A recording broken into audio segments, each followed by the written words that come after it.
Kemudian ada kekuasaan ahli. Kekuasaan ini timbul karena seseorang memiliki keahlian atau pengetahuan khusus yang diakui oleh orang lain. Dalam organisasi modern, kekuasaan ahli menjadi semakin penting karena kemampuan teknis dan kompetensi profesional seringkali lebih dihargai daripada sekadar posisi jabatan.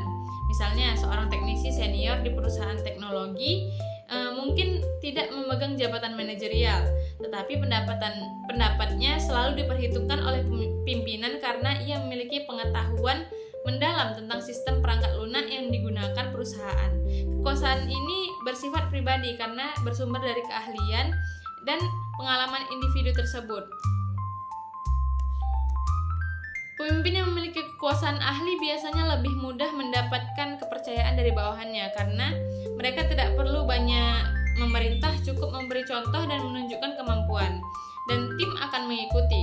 Karena itulah banyak organisasi yang kini menekankan pentingnya leadership to expertise, yaitu kepemimpinan yang dibangun atas dasar kemampuan nyata, bukan sekadar jabatan. Yang terakhir dari kekuasaan antar pribadi adalah kekuasaan panutan dan referent power. Kekuasaan ini muncul karena kepribadian, karisma, dan daya tarik seseorang. Orang yang memiliki karisma cenderung disukai, dikagumi, dan diikuti oleh orang lain. Dalam dunia nyata, kita sering melihat pemimpin yang berpengaruh bukan karena jabatannya, melainkan karena sosoknya yang menginspirasi. Contohnya bisa kita lihat pada sosok Nadiem Makarim di dunia pendidikan Indonesia. Ya, walaupun sekarang nggak expect dia bakal korupsi. Meskipun kini ia menjabat sebagai menteri, pengaruhnya sudah kuat sejak masa awal pendidikan Gojek karena karismanya sebagai inovator muda. Orang-orang mengikuti idenya bukan karena posisi, melainkan karena keyakinan terhadap visi dan nilai-nilainya. Selanjutnya kita masuk pada kekuasaan struktural dan situasional. Kekuasaan ini bersumber dari struktur organisasi dan keadaan tertentu. Dalam setiap organisasi, struktur menentukan siapa berwenang melakukan apa. Struktur organisasi berfungsi sebagai mekanisme pengendalian yang mengatur aliran keputusan dan tanggung jawab. Namun dalam situasi tertentu, seseorang yang tidak memiliki jabatan formal pun bisa memiliki kekuasaan karena kondisi yang sedang terjadi. Misalnya dalam keadaan darurat di rumah sakit, perawat yang paling berpengalaman bisa mengambil alih keputusan sementara sebelum dokter datang. Itu contoh kekuasaan situasional. Kemudian ada juga kekuasaan pengambilan keputusan. Kekuasaan jenis ini dimiliki oleh orang atau unit kerja yang terlibat langsung dalam menentukan arah kebijakan organisasi. Siapa yang bisa memengaruhi proses pengambilan keputusan, maka dia memiliki kekuasaan besar. Contohnya bisa kita lihat dalam dunia politik kampus. Meskipun ketua himpunan mahasiswa adalah pemimpin formal, seringkali sekretaris atau bendahara yang memiliki pengaruh lebih besar dalam menentukan arah kegiatan karena mereka terlibat langsung dalam penyusunan anggaran dan proposal. Jadi, kekuasaan sejati tidak hanya ditentukan oleh jabatan, tetapi juga oleh sejauh mana seseorang bisa mempengaruhi keputusan penting. Yang terakhir adalah kekuasaan informasi. Dalam era digital saat ini, informasi adalah sumber kekuasaan yang sangat besar. Siapa yang memiliki akses dan penggunaan terhadap informasi penting, ia memiliki kemampuan untuk memengaruhi arah organisasi. Sebagai contoh, seorang analisis data di perusahaan teknologi mungkin bukan seorang manajer, tapi karena ia memegang data penjualan dan tren pasar, ia bisa memengaruhi keputusan strategis perusahaan. Kekuasaan informasi ini menjadi semakin relevan di zaman modern, di mana keputusan harus didasarkan pada data yang akurat dan real time.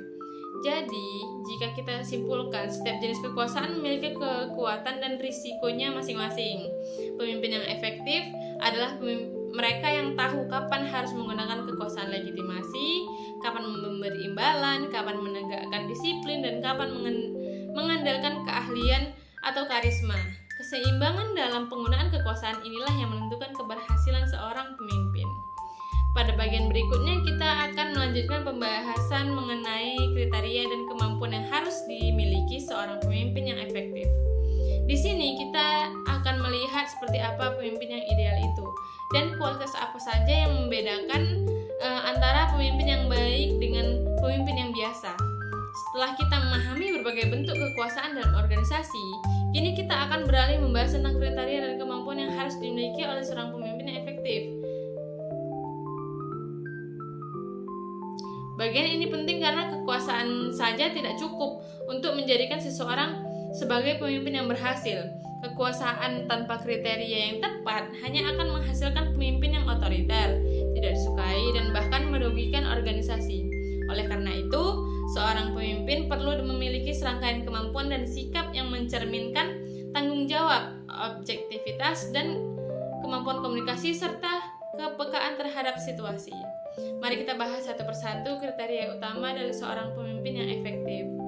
Yang pertama, seorang pemimpin harus memiliki kemampuan untuk menerima tanggung jawab.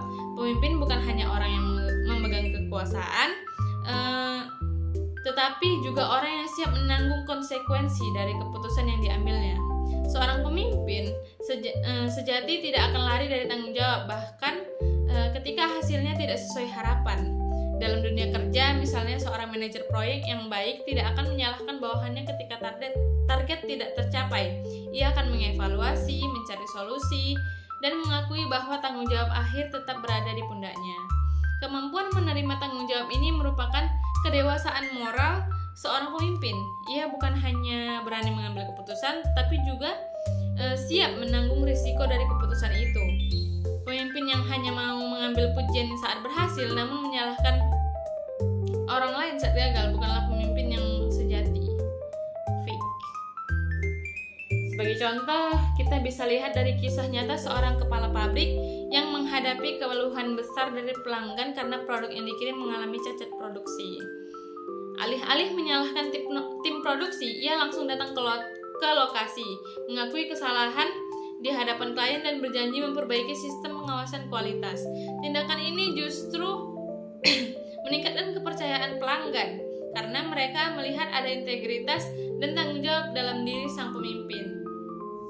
Kriteria kedua adalah kemampuan untuk bisa menjadi perseptif atau memiliki kepekaan dalam mengamati kenyataan lingkungan. Seorang pemimpin harus peka terhadap situasi di sekitarnya, baik secara organisasi, kondisi bawahannya, maupun perubahan yang terjadi di luar. Ia harus mampu membaca tanda-tanda dan mengantisipasi masalah sebelum terjadi. Kepekaan ini juga mencakup kemampuan untuk memahami orang lain, mengetahui kekuatan, kelemahan, dan keinginan dari bawahannya. Dengan pemahaman yang baik terhadap timnya, seorang pemimpin dapat menempatkan pemahaman yang baik menempatkan orang yang tepat di posisi yang sesuai. Misalnya, seorang kepala bagian yang peka akan tahu bahwa karyawannya yang pendiam tetapi teliti lebih cocok di bagian analisis data, sedangkan yang komunikatif dan percaya diri lebih pas di bagian presentasi dan pemasaran. Selain memahami orang lain, pemimpin juga perlu memiliki persepsi introspektif, yaitu kemampuan untuk menilai dirinya sendiri. Ia perlu tahu kelebihan dan kelemahan dirinya agar dapat memperbaiki kekurangan dan memanfaatkan potensi yang ada. Banyak pemimpin gagal bukan karena kurang pintar, tapi karena tidak mengenali dirinya sendiri. Jadi, mereka tidak menyadari bahwa gaya kepemimpinannya mungkin terlalu keras, terlalu tertutup, atau terlalu perfeksionis. Padahal, pemahaman diri merupakan langkah awal untuk menjadi pemimpin yang efektif dan disegani. Kriteria ketiga adalah bersikap objektif. Objektivitas berarti kemampuan untuk melihat suatu peristiwa atau permasalahan secara jernih, tanpa dipengaruhi oleh emosi, prasangka, atau kepentingan pribadi. Dalam dunia organisasi, seorang pemimpin sering dihadapkan pada situasi yang menuntut keputusan cepat, namun adil. Ia harus mampu menimbang fakta secara rasional, bukan berdasarkan siapa yang disukai atau siapa yang lebih dekat dengannya. Misalnya dalam penelitian kinerja karyawan, seorang pemimpin yang objektif tidak akan memberikan nilai tinggi hanya karena karyawan tersebut sering membantu secara pribadi, atau sebaliknya menilai rendah karena adanya perbedaan pendapat. Objektivitas membantu pemimpin menegakkan keadilan dan menjaga kepercayaan dalam tim. Kita bisa ambil contoh dari dunia pendidikan. Seorang dosen Membimbing penelitian harus mampu menilai karya mahasiswa berdasarkan kualitas akademiknya, bukan berdasarkan kedekatan pribadi. Mahasiswa yang objektif akan merasa dihargai, sementara dosen yang adil akan mendapatkan penghormatan. Prinsip yang sama berlaku di dunia kerja. Objektivitas adalah dasar dari kredibilitas. Kriteria keempat adalah kemampuan untuk menentukan prioritas. Dalam kehidupan organisasi, seorang pemimpin akan selalu berhadapan dengan banyak persoalan dan tuntutan yang datang bersamaan. Tidak semua hal bisa dikerjakan sekaligus. Oleh karena itu, kemampuan untuk memilah mana yang penting dan mana yang mendesak menjadi keterampilan yang sangat penting. Pemimpin yang tidak bisa menentukan prioritas akan mudah kelelahan, kehilangan fokus, dan mengarahkan timnya ke arah yang tidak jelas. Sebaliknya, pemimpin yang mampu menetapkan prioritas akan membuat organisasi bekerja lebih efisien dan terarah. Sebagai contoh, dalam situasi krisis, seperti ketika terjadi gangguan sistem di perusahaan teknologi, pemimpin yang cerdas akan segera menentukan mana yang harus ditangani terlebih dahulu, apakah memperbaiki sistem utama agar operasional kembali normal, atau menangani komunikasi publik untuk menjaga reputasi. Keduanya penting, tapi menentukan prioritas akan membuat langkah penanganan menjadi lebih efektif dan terukur. Kriteria kelima adalah kemampuan berkomunikasi. Ini adalah salah satu keterampilan paling vital dalam kepemimpinan. Pemimpin yang hebat bukan hanya pandai memberi perintah, tapi juga mampu mendengarkan, memahami, dan menyampaikan informasi yang jelas.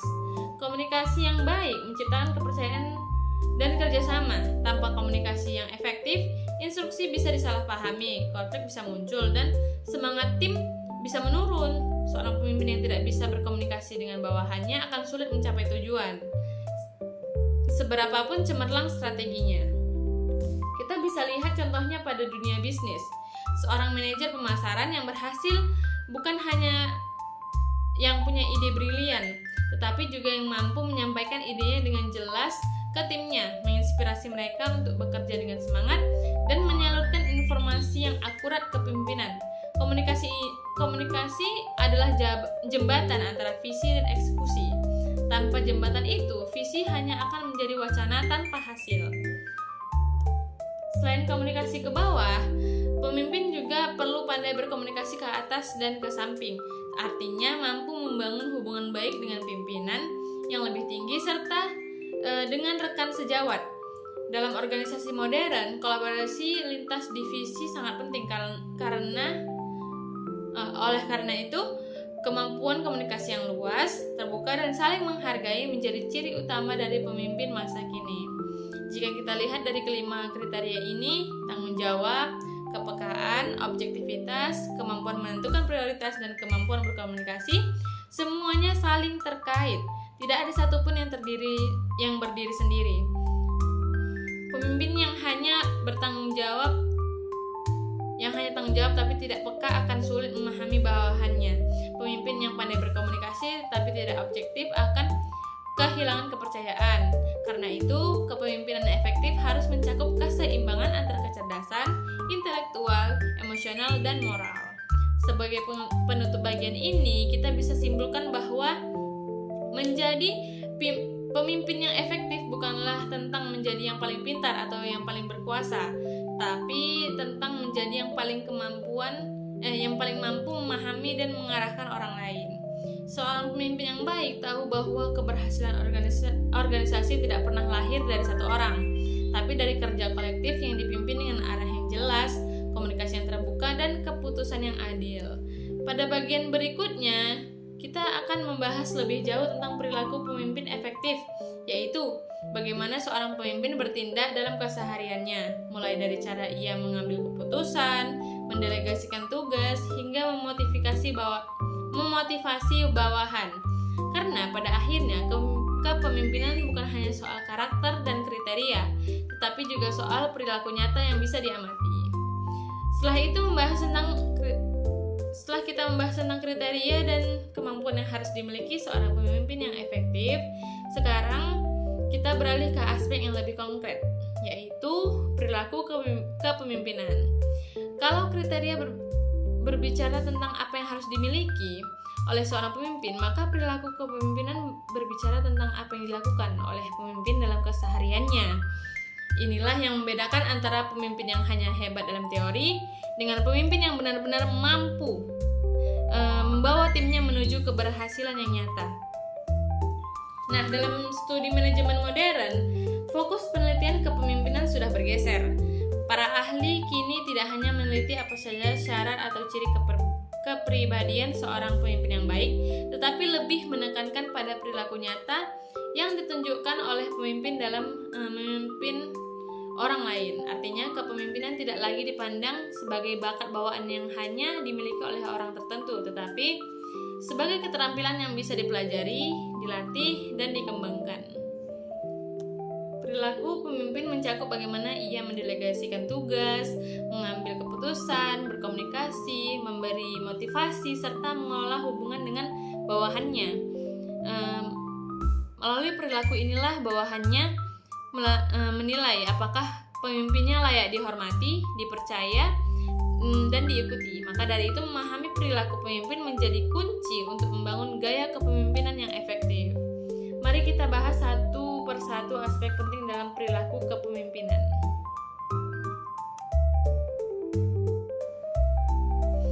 Yang pertama adalah cara seorang pemimpin mendelegasikan tugas. Delegasi adalah proses penting dalam manajemen karena tidak ada satupun pemimpin yang bisa mengerjakan semua hal sendirian.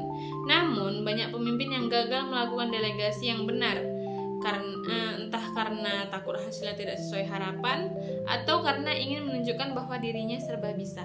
Padahal pemimpin yang efektif justru harus pandai mempercayakan tugas kepada orang lain dengan cara yang tepat. Delegasi yang baik bukan berarti melepas tanggung jawab, tetapi membagi beban kerja agar lebih efisien dan sekaligus memberi kesempatan bagi bawahan untuk berkembang. Misalnya seorang kepala bagian keuangan yang mempercayakan pembuatan laporan anggaran kepada stafnya, tetapi tetap memberikan arahan dan melakukan evaluasi. Dengan cara ini, bawahan merasa dipercaya dan termotivasi untuk meningkatkan kemampuannya. Sebaliknya, pemimpin yang selalu ingin mengontrol semua hal akan membuat timnya kehilangan inisiatif dan kreativitas. Aspek kedua dalam perilaku pemimpin adalah cara pengambilan keputusan. Pemimpin dihadapkan pada berbagai jenis keputusan, mulai dari hal kecil yang rutin hingga keputusan besar yang berdampak strategis bagi organisasi. Ada pemimpin yang mengambil keputusan secara cepat dan tegas, namun ada juga yang lebih berhati-hati dan mempertimbangkan berbagai masukan. Tidak ada satu cara yang selalu benar, karena efektivitas pengambilan keputusan sangat bergantung pada situasi. Namun, dalam prinsip kepemimpinan modern, keputusan yang baik adalah keputusan yang berdasarkan data, melibatkan tim, dan berpihak pada tujuan organisasi.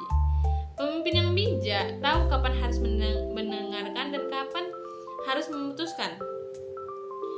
Misalnya dalam situasi darurat seperti kegagalan sistem produksi, pemimpin perlu mengambil keputusan cepat tanpa banyak diskusi karena waktu sangat berharga. Namun dalam situasi jangka panjang seperti menentukan strategi pemasaran baru, sebaiknya keputusan diambil melalui proses diskusi agar semua pihak merasa terlibat. Dengan begitu, keputusan tidak hanya tepat tetapi juga mendapat dukungan penuh dari seluruh tim. Aspek ketiga adalah cara berkomunikasi pemimpin dengan bawahannya. Komunikasi menjadi inti dari seluruh perilaku kepemimpinan. Tanpa komunikasi yang jelas, semua strategi dan kebijakan tidak akan berjalan efektif. Seorang pemimpin harus mampu menjelaskan apa yang diinginkan, mengapa hal itu penting, dan bagaimana cara mencapainya. Lebih dari itu, pemimpin juga harus terbuka terhadap umpan balik dari bawahannya. Komunikasi dua arah membuat hubungan antara pemimpin dan tim menjadi lebih sehat dan produktif. Sebagai contoh, seorang kepala divisi yang setiap minggu mengadakan rapat evaluasi bukan hanya untuk memberikan arahan, tetapi juga untuk mendengarkan kendala dari timnya. Ketika anggota tim merasa didengar, mereka akan lebih bersemangat dan merasa menjadi bagian dari organisasi. Sebaliknya, pemimpin yang hanya berbicara satu arah akan menciptakan jarak dan menurunkan motivasi kerja. Aspek keempat adalah bagaimana seorang pemimpin memotivasi bawahannya. Motivasi merupakan energi penggerak dalam organisasi. Pemimpin yang mampu menyalakan semangat kerja bawahannya akan membuat timnya lebih tangguh menghadapi tekanan dan perubahan. Namun, cara memotivasi orang tidak bisa disamaratakan karena setiap individu memiliki kebutuhan dan dorongan yang berbeda. Ada yang termotivasi oleh penghargaan, ada yang termotivasi oleh tantangan, ada pula yang termotivasi oleh rasa memiliki terhadap pekerjaan. Pemimpin yang efektif memahami hal ini dan mampu menyesuaikan pendekatan motivasi sesuai karakter bawahannya. Misalnya, seorang supervisor di pabrik mungkin memotivasi karyawannya dengan memberikan insentif kinerja, sedangkan pemimpin di organisasi sosial lebih menekankan pada makna dan tujuan pekerjaan. Motivasi yang efektif bukan hanya soal imbalan materi, tapi juga pengakuan, rasa percaya, dan kesempatan berkembang.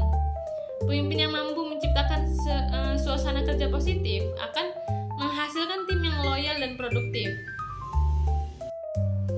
Selanjutnya, perilaku pemimpin juga terlihat dari cara ia mengelola konflik dan menegakkan disiplin.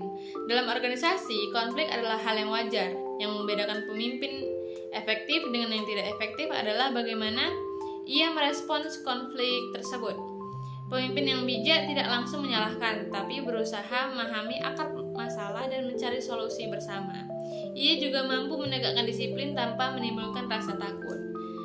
Disiplin yang baik bukan tentang hukuman, tetapi tentang konsistensi dan keadilan. Sebagai contoh, dalam tim proyek yang sedang menghadapi keterlambatan, seorang pemimpin yang efektif tidak langsung marah-marah, tapi mengajak anggota tim berdiskusi untuk mencari penyebab dan solusi. Mungkin ternyata keterlambatan disebabkan oleh kurangnya koordinasi atau sumber daya yang tidak memadai. Dengan menyelesaikan masalah secara terbuka dan adil, pemimpin justru memperkuat kepercayaan timnya. Perilaku pemimpin juga berhubungan erat dengan falsafah kepemimpinan yang dianutnya. Falsafah ini menjadi dasar dalam setiap tindakan dan keputusan. Misalnya, ada pemimpin yang mengutamakan orientasi pada tugas, mereka fokus pada pencapaian target dan efisiensi kerja. Namun, ada pula pemimpin yang berorientasi pada hubungan manusia yang lebih menekankan pada kerjasama dan kesejahteraan tim. Dalam praktiknya, pemimpin yang ideal mampu menyeimbangkan keduanya. Ia tahu kapan harus menekan tim untuk mencapai target dan kapan harus memberi ruang agar tim bisa beristirahat dan menjaga motivasi. Sebagai ilustrasi, dalam dunia bisnis, pemimpin yang hanya fokus pada hasil mungkin bisa mencapai target penjualan dalam jangka pendek, tapi dalam jangka panjang timnya bisa kelelahan dan kehilangan semangat. Sebaliknya, pemimpin yang terlalu lunak terhadap kinerja tim bisa menurunkan produktivitas. Kuncinya, keseimbangan adalah ketegasan dan empati. Dalam berbagai perilaku ini, kita bisa simpulkan bahwa perilaku kepemimpinan yang efektif bukanlah sesuatu yang muncul secara spontan, tapi hasil dari kesadaran, latihan, dan pengalaman. Pemimpin yang hebat tidak hanya tahu apa yang benar, tapi juga mampu melakukannya secara konsisten. Mereka tidak hanya berbicara tentang nilai-nilai kejujuran, tanggung jawab, dan keadilan, tapi mencontohkannya dalam tindakan sehari-hari. Dan yang paling penting, perilaku pemimpin selalu diamati oleh bawahannya. Apapun yang dilakukan pemimpin, baik itu cara berbicara, cara bekerja, maupun cara mengambil keputusan, akan menjadi contoh bagi timnya. Jika pemimpin berperilaku jujur, disiplin, dan konsisten, maka bawahannya pun akan meniru hal yang sama. Sebaliknya, jika pemimpin tidak konsisten, mudah marah, dan tidak bertanggung jawab, maka budaya negatif akan menyebar dengan cepat di organisasi tersebut. Jadi, perilaku pemimpin pada dasarnya adalah cerminan dari nilai yang ia pegang. Kepemimpinan yang efektif selalu dimulai dari diri sendiri, dari kemampuan untuk memimpin diri sebelum memimpin orang lain. Setelah kita memahami tentang perilaku kepemimpinan ini, pada bagian selanjutnya kita akan membahas tentang karakter kepemimpinan ideal dan ciri-ciri pemimpin yang tidak ideal. Bagian ini akan membantu kita mengenali seperti apa sosok pemimpin yang benar-benar efektif dan disegani, serta apa saja kesalahan umum yang sering membuat seorang pemimpin gagal menjalankan perannya. Setelah kita memahami perilaku kepemimpinan dan bagaimana seorang pemimpin bertindak dalam kesehariannya, Kini kita akan membahas bagian yang sangat penting dalam kajian kepemimpinan, yaitu karakter pemimpin ideal dan ciri-ciri pemimpin yang tidak ideal. Bagian ini membantu kita melihat perbedaan antara pemimpin yang efektif dengan pemimpin yang gagal menjalankan tanggung jawabnya. Karena pada akhirnya apa yang membuat seseorang dihormati dan diikuti bukan hanya karena jabatannya, tetapi karena karakter yang ia tunjukkan dalam memimpin. Mari kita mulai dari karakter pemimpin ideal. Seorang pemimpin yang ideal adalah pemimpin yang memiliki integritas, kecerdasan, tanggung jawab, kejujuran, dan ketulusan dalam menjalankan perannya. Ia bukan hanya mampu mengarahkan orang lain, tapi juga menjadi teladan dalam sikap dan perilaku. Pemimpin ideal bukanlah sosok yang sempurna, melainkan sosok yang terus berusaha memperbaiki diri dan mendahulukan kepentingan bersama di atas kepentingan pribadi. Karakter pertama dari pemimpin ideal adalah cerdas. Kecerdasan di sini tidak hanya berarti pintar secara akademik, tapi juga mencakup kecerdasan emosional dan sosial. Pemimpin yang cerdas mampu berpikir strategis, memecahkan masalah, dan mengambil keputusan yang tepat dalam waktu yang singkat. Namun, kecerdasan intelektual saja tidak cukup. Pemimpin juga harus cerdas secara emosional, yaitu mampu memahami perasaan diri sendiri dan orang lain, serta mengelola emosi agar tetap stabil dalam situasi sulit. Sebagai contoh, bayangkan seorang kepala tim di perusahaan teknologi yang menghadapi tekanan besar karena proyek tertunda. Pemimpin yang cerdas tidak akan panik atau menyalahkan bawahannya. Ia akan menganalisis penyebab keterlambatan, mencari solusi, dan tetap menjaga semangat timnya agar tidak menurun. Dengan kecerdasan emosional seperti itu, pemimpin tidak hanya menyelesaikan masalah, tetapi juga memperkuat kepercayaan dengan timnya. Karakter kedua adalah berinisiatif. Pemimpin ideal tidak menunggu perintah atau situasi mendesak untuk bertindak. Ia proaktif, memiliki pandangan yang jauh ke depan, dan selalu berusaha mencari peluang baru bagi kemajuan organisasinya. Pemimpin yang berinisiatif adalah mereka yang tidak takut mengambil keputusan, meskipun belum ada jaminan keberhasilan. Mereka berani mencoba hal baru dan tidak mudah menyerah saat menghadapi kegagalan. Sebagai contoh nyata, kita bisa melihat gaya kepemimpinan para inovator seperti Elon Musk. Ia tidak menunggu tren berkembang, tetapi menciptakan tren baru di industri otomotif dan teknologi ruang angkasa. Di tingkat yang lebih sederhana, seorang kepala sekolah yang berinisiatif mengubah metode pembelajaran agar lebih interaktif dan sesuai zaman juga termasuk contoh pemimpin ideal. Inisiatif menunjukkan keberanian, kreativitas, dan semangat untuk maju. Karakter ketiga adalah bertanggung jawab. Tanggung jawab adalah inti dari kepemimpinan. Pemimpin ideal selalu siap menanggung konsekuensi dari setiap keputusan dan tindakan yang diambil, baik itu hasil yang baik maupun buruk. Nah, ia tidak menyalahkan orang lain ketika gagal, tapi menjadikan kegagalan sebagai bahan pembelajaran. Tanggung jawab juga berarti menjaga amanah, menepati janji, dan tidak menyalahgunakan wewenang. Sebagai ilustrasi, dalam dunia birokrasi, pemimpin yang bertanggung jawab akan memastikan semua program berjalan sesuai aturan, dan jika ada kesalahan administrasi, ia akan memperbaikinya tanpa mencari kambing hitam. Pemimpin seperti ini jarang bicara tentang keberhasilan pribadi karena ia tahu bahwa keberhasilan adalah hasil kerja tim. Sebaliknya, jika terjadi kegagalan, ia berdiri di depan untuk melindungi bawahannya. Karakter keempat adalah dapat dipercaya. Kepercayaan adalah fondasi dari hubungan antara pemimpin dan bawahannya. Tanpa kepercayaan, pemimpin tidak akan berjalan. Pemimpin yang dapat dipercaya adalah mereka yang konsisten antara perkataan dan tindakan, tidak berubah-ubah dan menepati komitmen. Sekali seorang pemimpin kehilangan kepercayaan dari timnya, maka seberapa tinggi pun jabatannya, pengaruhnya akan hilang. Contohnya seorang manajer yang menjanjikan bonus jika target tercapai, tetapi kemudian mengingkari janji tersebut, akan kehilangan kredibilitas. Namun jika ia menepati janjinya, bahkan ketika kondisi sulit, maka timnya akan semakin loyal dan menghargai integritasnya. Kepercayaan tidak bisa dibeli, tapi dibangun melalui konsistensi dan kejujuran dalam jangka panjang. Karakter kelima adalah jujur. Kejujuran adalah nilai moral tertinggi dalam kepemimpinan. Pemimpin yang jujur menciptakan lingkungan kerja yang bersih, transparan, dan terintegritas. Kejujuran bukan hanya soal tidak berbohong, tapi juga tentang keterbukaan, keberanian mengakui kesalahan, dan tidak menutupi fakta demi kepentingan pribadi. Dalam organisasi yang dipimpin oleh orang jujur, bawahan merasa aman untuk berbicara dan berpendapat, karena tahu bahwa pemimpinnya tidak akan memanipulasi informasi. Selanjutnya, pemimpin ideal juga rela berkorban. Ia menempatkan kepentingan kelompok di atas kepentingan pribadi. Ia tidak segan mengorbankan waktu, tenaga, bahkan kenyamanan demi keberhasilan timnya.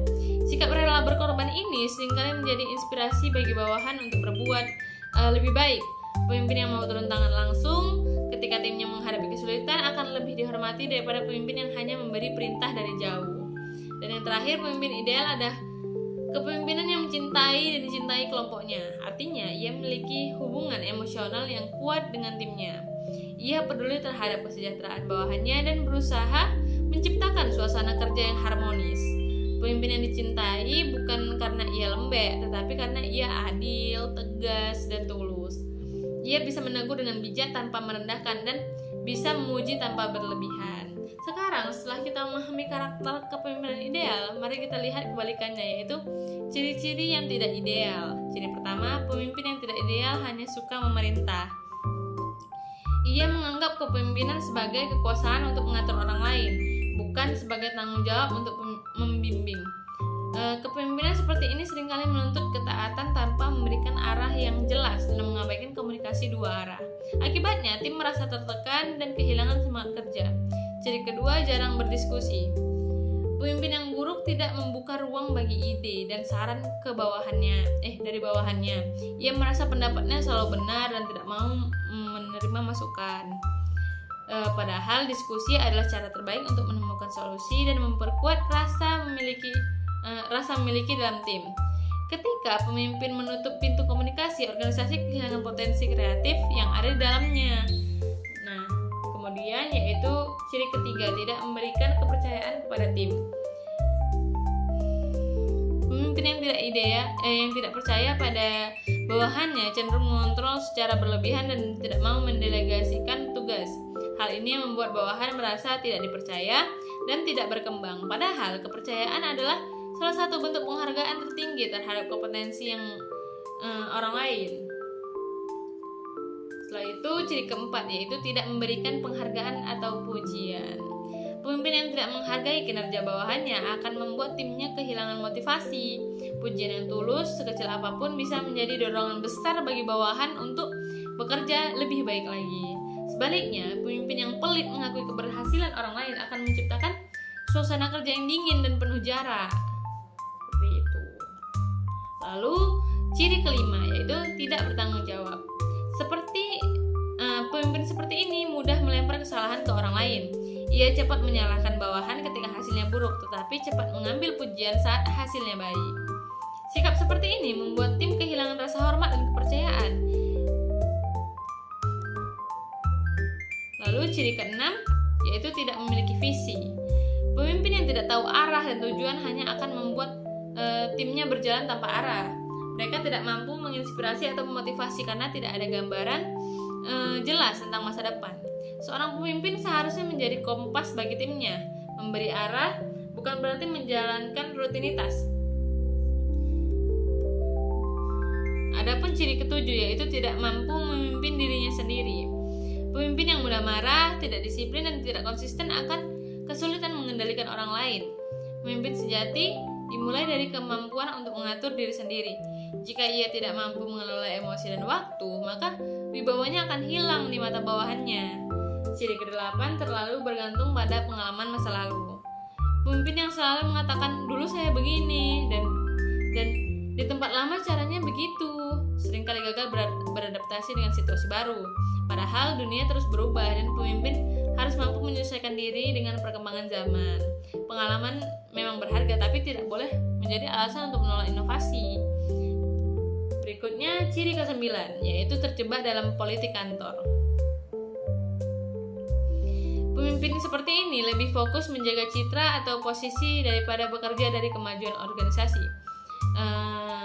Akibatnya, keputusan sering diambil berdasarkan kepentingan pribadi, bukan kebutuhan tim. Hal ini bisa menciptakan suasana kerja yang tidak sehat dan menurunkan moral seluruh anggota. Dan yang terakhir, pemimpin yang tidak percaya diri. Kurangnya kepercayaan diri membuat pemimpin ragu dalam mengambil keputusan, sering berubah-ubah dan mudah dipengaruhi oleh orang lain. Pemimpin yang tidak yakin pada dirinya sendiri akan sulit mendapatkan kepercayaan dari bawahannya. Dari semua ciri tersebut, kita bisa melihat bahwa pemimpin yang tidak ideal bukan hanya gagal secara teknis, tetapi juga gagal secara moral dan emosional. Kepemimpinan bukan hanya tentang kemampuan memerintah, tetapi tentang kemampuan menginspirasi dan menumbuhkan orang lain. Dengan memahami karakter pemimpin ideal dan ciri pemimpin yang tidak ideal, kita dapat belajar untuk meneladani yang baik dan menghindari yang buruk.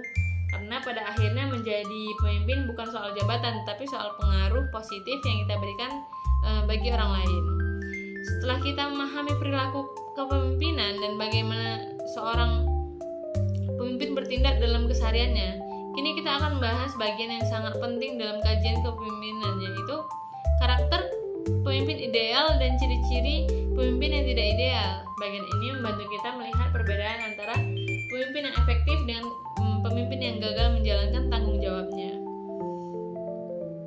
Karena pada akhirnya apa yang membuat seseorang dihormati dan diikuti bukan hanya karena jabatannya, tapi karena karakter yang ia tunjukkan dalam memimpin.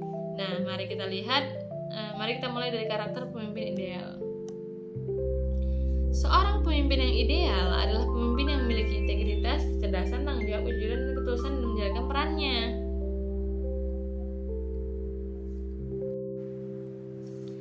Sebagai penutup dari pembahasan kita tentang kepemimpinan efektif yang meliputi kekuasaan, kriteria, dan karakter pemimpin, mari kita renungkan kembali inti dari seluruh materi yang telah kita bahas. Kepemimpinan pada dasarnya bukan hanya tentang posisi, jabatan, dan kekuasaan. Kepemimpinan adalah tentang tanggung jawab, pengaruh, dan keteladanan. Seorang pemimpin sejati tidak diukur dari seberapa banyak orang yang tunduk kepadanya, tetapi dari seberapa besar ia mampu menumbuhkan orang lain di sekitarnya. Dalam dunia yang terus berubah dan penuh tantangan seperti sekarang, kepemimpinan bukan lagi soal siapa yang paling kuat, tetapi siapa yang paling mampu menyesuaikan diri, berpikir terbuka, dan menginspirasi orang lain untuk bergerak bersama. Dari awal pembahasan, kita telah melihat bahwa pemimpin yang efektif harus mampu menentukan arah dan tujuan organisasi. Ia menjadi kompas yang mengarahkan perjalanan kelompok agar tetap sejalan dengan visi yang telah ditetapkan.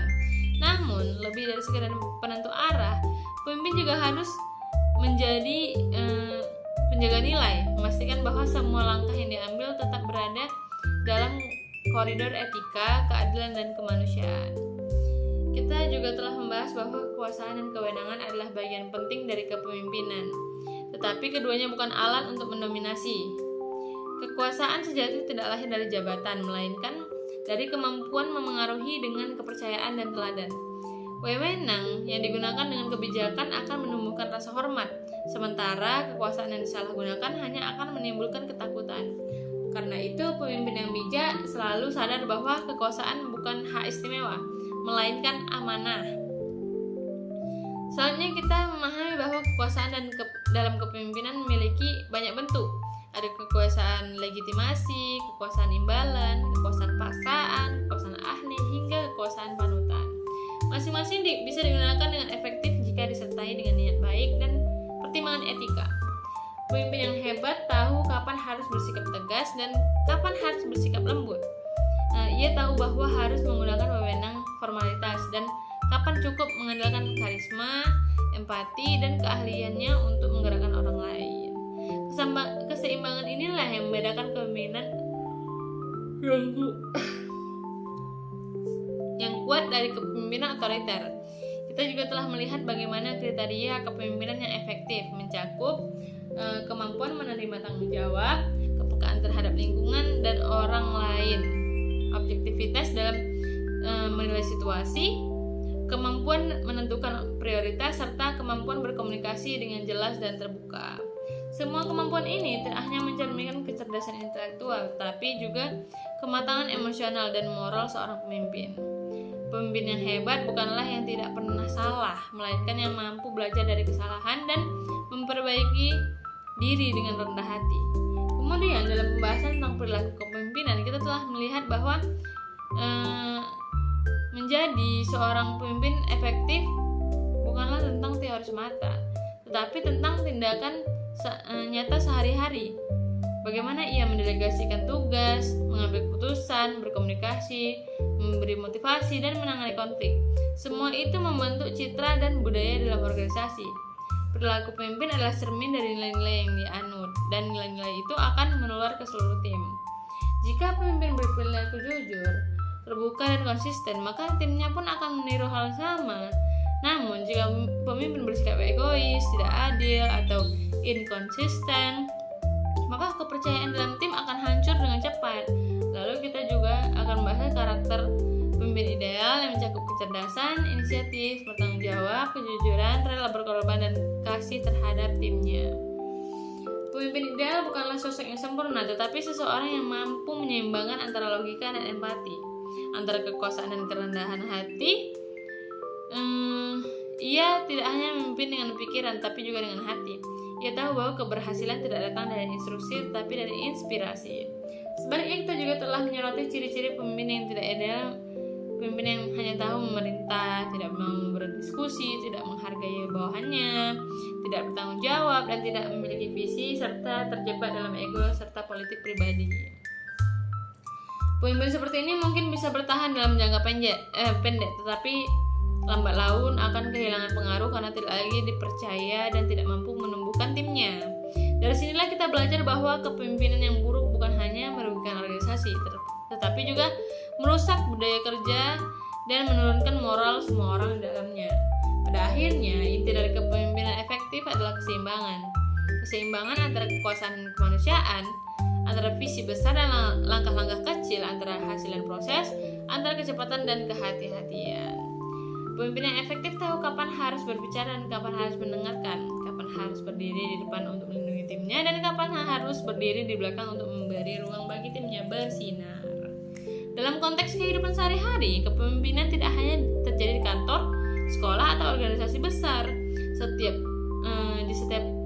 orang sebenarnya adalah pemimpin, minimal bagi dirinya sendiri.